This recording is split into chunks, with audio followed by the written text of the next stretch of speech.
Okay guys, these two gorgeous copper looking SUVs vaguely look similar, right? The CX-80 from above and then the CX-90 below it. But it is only when you look particularly closely that you spot the differences that matter, guys. So are you as confused as some of us are here with the Mazda CX lineup? Or, wait a minute, you are just looking for a quick glance of how the CX-80 differs from the CX-90 SUV? We got you covered. Now, let me welcome you to a brief distinguishing of the CX-80 from the CX-90 and to Autostop. And I believe at this point that we are all big fans of Mazda's recent large SUV global lineup, minus the slight confusion that comes with it. So then, meet the new CX-80 for Europe, Japan, and Australia. Yes, you heard me right. It is not a CX-90 or a CX-70 from the US, but rather it is a slightly longer CX-60 from Europe with a third row insertion now. And because the CX-90 and the CX-70 are apparently too big for the European, Japanese, and Australian markets, this is what they got for them. And these images are kind courtesy of All Car News. We have a side-by-side look. The differences are. Now, a popular opinion actually says that Mazda should have made the CX-70, this car, the CX-80 rather, not a CX-90 without the third row. Do you concur? We'd love to hear what you want to say in the comment section. And if you do digress, do not hesitate to put in a comment section. Now, let's get down to the real differences here. They are not much, but you still can spot some. The CX-80 here follows the same powertrains as the other Mazda large rear-wheel drive vehicles, the 60, the 70, and the 90. Now, the plug-in hybrid versions get a 2.5-liter naturally aspirated 4-cylinder engine, which makes 189 horsepower. And that comes along an electric motor that combined makes 323 horsepower and 369 pound-feet of torque. And we of course then have the turbo inline 6 mild hybrids and then the diesel inline 6 mild hybrid options to go for. But it is in the dimensions of these vehicles that you actually see the nitty-gritties that makes a difference. So let's look at it from this place, and I'm going to launch this image which will put this vehicle side by side for us to take a closer look. Yes, okay, now let's look at the image and try and spot the differences. If you spot any that I didn't, kindly put in the comment section.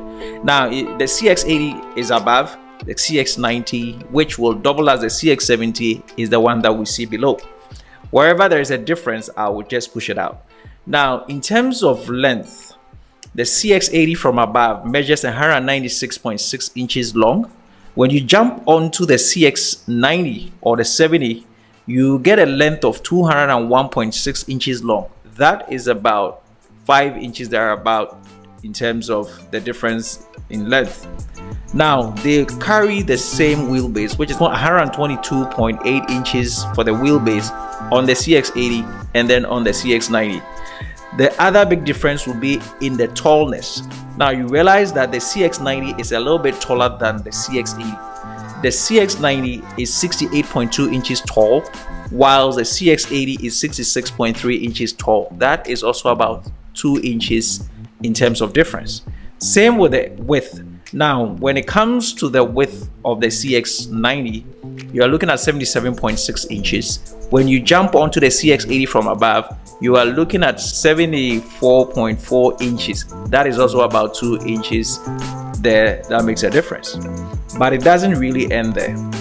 Now, if you fold the third row, you are probably thinking of how much space you can have or how much you can carry when the third row is folded. And on the CX-80, you have 9.1 cubic feet. On the CX-90, you've got 14.9 feet in terms of space when you fold the third row.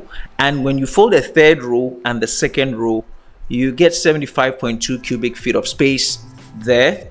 Compared to the CX-80, you get 9.6 cubic feet of space. So you are looking at about 6 inches thereabout in terms of difference when you fold the third row and the second row, guys.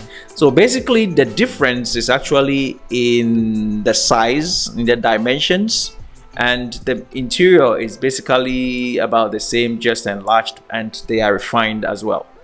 Now, there is also the wildest part, which you can easily tell that there's a difference. Wildest part is how it looks vaguely similar to the 70 and the 90, but when you look closer, as earlier stated, you will see the difference. So the CX80 features longer rear doors, take a good look, and a unique greenhouse with thick chrome window trim than the CX60 though, and it uses the CX60's headlights and front fascia on the CX80.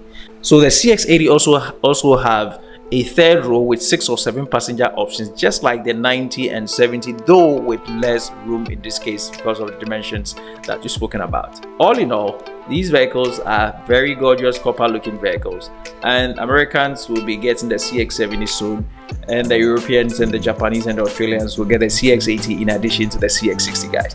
So this is a quick glance to differentiate between the two vehicles if it's a bigger problem and you just need to take a quick look.